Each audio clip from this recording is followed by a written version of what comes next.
दोस्तों नमस्कार, जय हिंद, वंदे मातरम। कैसे हैं आप सभी? उम्मीद करता हूं कि आप सब अच्छे होंगे। एक बार फिर स्वागत करता हूं आपके अपने YouTube channel office no problem में।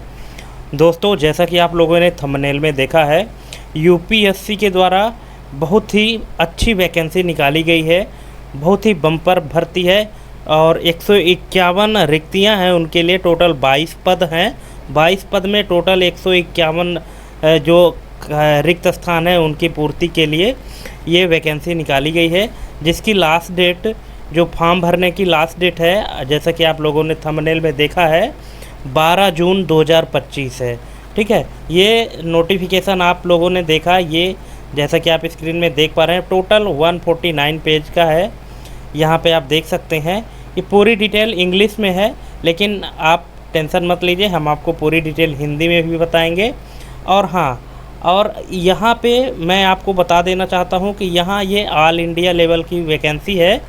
कोई भी व्यक्ति कहीं से भी हो, जिस भी स्टेट से हो, तो वो भर सकता है टाइम रहते हुए। और जैसा कि आप लोगों ने थंबनेल में देखा है ना कि जो ऑनलाइन का शुल्क है वो मात्र 25 रुपये है। किसके लिए? जनरल और ओबीसी के कैंडिडेट के लिए मात्र 25 रुपये दे होगा, और बाकी एसटी एससी के लिए फ्री है, बिल्कुल निःशुल्क है। ठीक है, तो अभी तो ये दोस्तों अगर हम 149 पेज पूरा यहाँ पे एक्सप्लेन करेंगे तो यहाँ पे कुछ चीज़ें जो है तो डुप्लीकेसी हुई है, जैसे कि पोस्ट को लेकर के जो भी क्वालिफ़िकेशन है, कुछ चीज़ें कॉमन है जो सभी में है। आपको मैं यहाँ पे डिटेल में दिखाता हूँ, लेकिन उससे पहले मैं आपको यहाँ पे दिखा देना चाहूँगा कि ये जो नोटिफिकेशन हमको मिली है वो कहाँ से मिली है। इसके लिए आप डायरेक्ट यूपीएससी की वेबसाइट पे जाएंगे, जैसा कि यहाँ पे आप देख सकते हैं, upsc.gov.in पर आएंगे। और यहाँ पे आने के बाद आपको जाना है रिक्रूटमेंट वाले सेक्शन में। यहाँ पे रिक्रूटमेंट आपको दिख रहा है। रिक्रूटमेंट में जाने के बाद यहाँ पे आपको जाना है तीसरे ऑप्शन में, ऑनलाइन रिक्रूटमेंट एप्लीकेशन, ओरा जिसको शॉर्ट में कहते हैं। इसमें आपको क्लिक करना है, और जैसे ही आप क्लिक करेंगे तो यहाँ पे ये पूरे वैकेंसी दिख जाएंगी, और यहाँ पे अप्लाई करने के लिए ऑप्शन आ जाएगा। जैसा कि आप देख सकते हैं, विज्ञापन संख्या, एडवर्टीजमेंट नंबर है 06/2025। निर्धारित अंतिम तिथि जो है 12/6/2025 है। यहाँ एक पीडीएफ का सिंबल दिख रहा है। जब आप इस पीडीएफ में क्लिक कर देंगे तो आपके पास वही पूरी नोटिफिकेशन यहाँ पे आपको ये मिल जाएगी जो हम अभी आपको दिखा रहे थे। ठीक है, लेकिन ये दोस्तों टोटली इंग्लिश में है। नो डाउट बहुत सारे लोगों को इंग्लिश में समझने में आसानी होती है, लेकिन बहुत सारे ऐसे व्यूअर हैं जिनको इंग्लिश में समझने में थोड़ी सी दिक्कत होती है। तो उनके लिए मैंने एक समाधान निकाला है कि ये पूरे 149 पेज का जो भी एनालिसिस है वो यहाँ से हम आपको दिखा देना चाहते हैं। ये है कि आप देख लीजिए कि इसमें होना क्या है, कि टोटल कितने पोस्ट हैं और कितने कितने सीट खाली हैं, और उनके लिए क्वालिफ़िकेशन क्या है, अनुभव क्या मांगा है, एज लिमिट क्या है, और वेतनमान कितना रहेगा।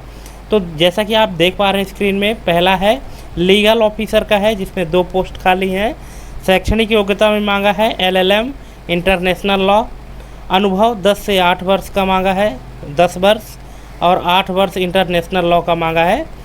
आयु सीमा 50 वर्ष, और पे लेवल जो है तो 12th दिया है। अब यहाँ पे दोस्तों आपको थोड़ी सी समझने में समस्या होती होगी कि पे लेवल 12th क्या है, 7वां या CPC क्या है। ठीक है, किसी में लेवल 8 लिखा है, किसी में लेवल 10 लिखा है, किसी में लेवल 13A1 लिखा है। तो ये ऐसा क्यों है, इसको भी हम आगे भी आपको बताएंगे। आप वीडियो में अंत तक बने रहें, और अगर आप चैनल में पहली बार आएँ तो प्लीज़ चैनल को सब्सक्राइब करके बेल आइकन प्रेस करके रखें, है ना, ताकि ऐसे ही जो वैकेंसी से रिलेटेड वीडियो है, और जो आप अगर किसी भी कॉम्पिटिटिव एग्जाम की तैयारी करते हैं तो उसकी भी जानकारी आपको मिलती रहे, क्योंकि हम अपने चैनल के माध्यम से आपको इन सब की जानकारी देते रहते हैं और ऑनलाइन प्रिपरेशन भी कराते हैं। दूसरी जो पोस्ट है ऑपरेशन ऑफिसर की है, इसमें सबसे ज़्यादा पोस्ट है। दोस्तों थोड़ी सी हम इसकी स्क्रीन साइज को बढ़ा लेते हैं ताकि आपको और क्लियर दिखे। ये देखिए, आई थिंक आपको बराबर दिख रहा होगा। ठीक है, तो यहाँ पे जो दूसरे नंबर पे पोस्ट है ऑपरेशन ऑफिसर की है, 121 पोस्ट है। यहाँ पे जो शैक्षणिक योग्यता मांगा गया है, या तो आपके पास बीटेक होना चाहिए, MSc, BSc में फिजिक्स या इलेक्ट्रॉनिक्स ये कंपलसरी किया है। 1 से 3 साल का अनुभव मांगा है, और यहाँ जो एज लिमिट है, जनरल कैटेगरी के लिए 35, ओबीसी के लिए 38 और एसटी एससी के लिए 40। ठीक है, ये है। और पे लेवल जो है तो 10 है। और इसी तरह से आप देख सकते हैं जितने भी पोस्ट हैं उन सभी के बारे में, यहाँ उनका पोस्ट का नाम, यहाँ रिक्तियाँ, शैक्षणिक योग्यता, अनुभव, आयु सीमा और पे लेवल। ठीक है, तो आपको शायद पे लेवल से समझ में ना आता होगा कि इस पे लेवल का मतलब क्या है।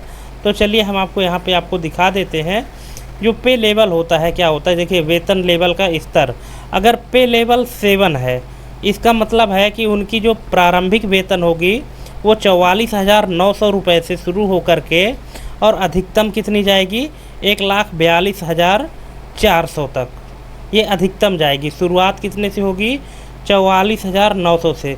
दोस्तों एक चीज़ मैं आपको यहाँ पे बताना चाहूँगा कि जो 44,900 दिख रहा है ये बेसिक पेमेंट है। इसमें जब HRA, TA, DA ये सब जुड़ता है तो ये पेमेंट और बढ़ के और ज़्यादा हो जाती है। यहाँ पे ये बेसिक बताया गया है। इसी तरह से अगर पे लेवल 8 है तो इसका मतलब 47,600 से शुरू होगा और अधिकतम जाएगा 1,51,100 रुपये तक।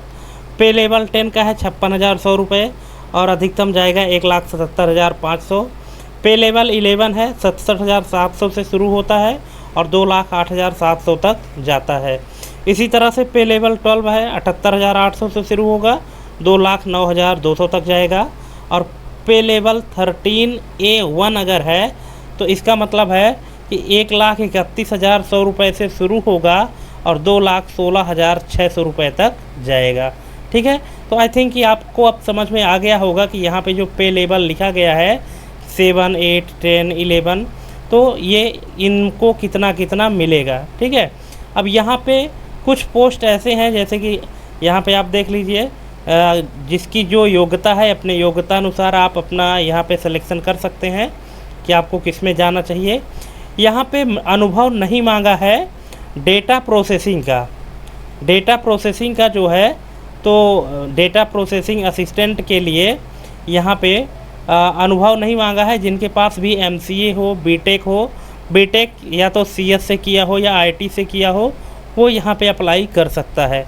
ठीक है, और इसकी जो एज है जनरल कैटेगरी के लिए 30 है। पे लेवल यहाँ पे 7 दिया गया है, मतलब वही 44,900 के आसपास आपका ये शुरू होगा बेसिक। बाकी उसमें जब HRA, TA, DA जुड़ेगा तो और ज़्यादा भी हो जाएगा। इसी तरह से जो JRO है, तो JRO मतलब जूनियर रिसर्च ऑफिसर, ये भूटानी, ये लैंग्वेज के लिए, लैंग्वेज एक्सपर्ट जो होते हैं उनके लिए भी है यहाँ पे। और यहाँ पे इनकी क्वालिफ़िकेशन है, ये अनुभव मांगा है, एज लिमिट है और पे स्केल है। ठीक है, तो ये दोस्तों आप देख सकते हैं कि इस तरह से इतने पोस्ट हैं और इतनी यहाँ पे वैकेंसी है, इतने खाले हैं यहाँ पे, इतनी वैकेंसियाँ हैं। सबसे ज़्यादा वैकेंसी आपको ऑपरेशंस ऑफिसर में मिल रही है। ठीक है, तो आप अपने योग्यता के अनुसार यहाँ पे सिलेक्ट कर सकते हैं और उसमें फॉर्म भर सकते हैं। फॉर्म फीस ज़्यादा नहीं है, मात्र 25 रुपये है। ठीक है, और जैसे ही आप फॉर्म फिल करेंगे आपका सीधा इंटरव्यू होगा, ऑनलाइन एग्ज़ाम भी नहीं होगा। इंटरव्यू के लिए अगर आप शॉर्ट लिस्ट होते हैं आपको मेल आएगा। ठीक है, आप अपने ईमेल को एक्टिव करके रखना है। ठीक, अब यहाँ पे कुछ और जानकारी हम आपको दे देते हैं। यहाँ पे देख लीजिए, सामान्य और OBC EWS के लिए 25 रुपये फ़ीस है। ST SC PWBD महिलाएं कोई शुल्क नहीं है। ठीक है, और कुछ महत्वपूर्ण जानकारी क्या है कि ऑनलाइन आवेदन आमंत्रित किए गए हैं। संघ लोक सेवा आयोग द्वारा विभिन्न पदों पर सीधी भर्ती के लिए ऑनलाइन आवेदन आमंत्रित किए गए हैं।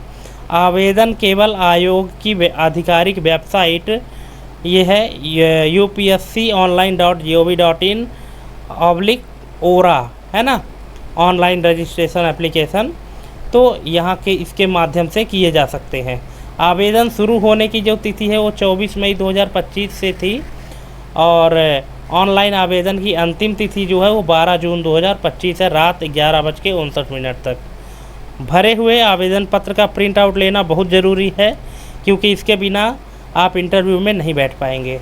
तो इसको प्रिंट लेने के लिए जो लास्ट डेट है वो है 13 जून, मतलब 12 जून तक फॉर्म भराएगा और 13 जून को रात 11:59 तक आप प्रिंट ले सकते हैं। तो इस चीज़ का विशेष ध्यान रखें कि अगर आप फॉर्म भर रहे हैं तो आपको प्रिंट आउट लेना बहुत ज़रूरी है। इसके बाद कुछ और भी निर्देश हैं, इसको भी जान लीजिए। योग्यता की गणना क्या है कि केवल आवेदन की अंतिम तिथि 12/6/2025 तक दी गई जानकारी के आधार पर की जाएगी। योग्यता की जो गणना है मतलब 12/6/2025 तक में आपकी जो क्वालिफ़िकेशन वो कंप्लीट होनी चाहिए। ऐसा नहीं है कि आपका परसुइंग है तो वो फिर काउंट नहीं किया जाएगा। सभी आवेदकों को सलाह दी जाती है कि वे सही और पूर्ण जानकारी आवेदन पत्र में भरें। गलत जानकारी देने पर आपका आवेदन रद्द किया जा सकता है और आयोग द्वारा आपको अयोग्य भी घोषित किया जा सकता है। तो इसलिए इस चीज़ का विशेष ध्यान रखें कि आप जो भी जानकारी भरें वो सही और सटीक जानकारी भरें, कोई भी गलत जानकारी ना भरें। इसके बाद फिर तीसरा पॉइंट है कि साक्षात्कार मतलब इंटरव्यू की तिथि और समय केवल शॉर्टलिस्ट किए गए उम्मीदवारों को बाद में बताया जाएगा। ठीक है, जब आप फॉर्म भरेंगे उसमें से जो शॉर्ट लिस्ट होंगे कैंडिडेट उनको बाद में बताया जाएगा, थ्रू ईमेल या मैसेज किसी भी माध्यम से बताया जाएगा। अब इंटरव्यू के समय उम्मीदवारों को क्या क्या लेके जाना है, तो सबसे पहले तो ऑनलाइन आवेदन का प्रिंट आउट, वही जो आप फॉर्म भरेंगे उसका प्रिंट आउट आपके पास होना कंपलसरी है। अगर आप वो नहीं ले जाएंगे तो फिर आप इंटरव्यू में नहीं जा पाएंगे। दूसरा, और अन्य संबंधित दस्तावेज लेकर उपस्थित होना है, मतलब आपने जो भी दस्तावेज की जानकारी वहाँ पे दी है वो सबकी ओरिजिनल कॉपी आपके पास होनी चाहिए और एक सेट प्रिंट फ़ोटोकॉपी भी आपके पास होनी चाहिए। ठीक है, तो दोस्तों इस तरह से हमने आपको ये इसकी कंप्लीट जानकारी दे दी है, जो कि यहाँ पे टोटल 149 पेज में था, लेकिन हमने यहाँ पे इसको कंक्लूजन के रूप में आपको दे दिया है। बाकी अगर आप इसको कंप्लीट पढ़ना चाहते हैं तो हमने यहाँ पे आपको वेबसाइट बता ही दिया है कि कहाँ से आपको मिलेगा। ठीक है, यहाँ से आप जा कर के यूपीएससी की वेबसाइट में यहाँ रिक्रूटमेंट में जाएंगे और यहाँ पे ओरा में जाएंगे, ऑनलाइन रिक्रूटमेंट एप्लीकेशन, यहाँ पे जाइएगा, क्लिक करेंगे तो यहाँ पे ये पूरी डिटेल आपको मिल जाएगी और अपनी योग्यता के अनुसार आप फॉर्म भर सकते हैं। हालांकि इसकी जो लिंक है तो वो हम अपने इस वीडियो के डिस्क्रिप्शन में भी दे देंगे, तो आप वहाँ से भी डाउनलोड कर सकते हैं। तो दोस्तों इससे रिलेटेड अगर आपको कोई क्वेरी है, कोई सजेशन है, कोई कमेंट है तो आप प्लीज़ हमको कमेंट कर सकते हैं, है ना।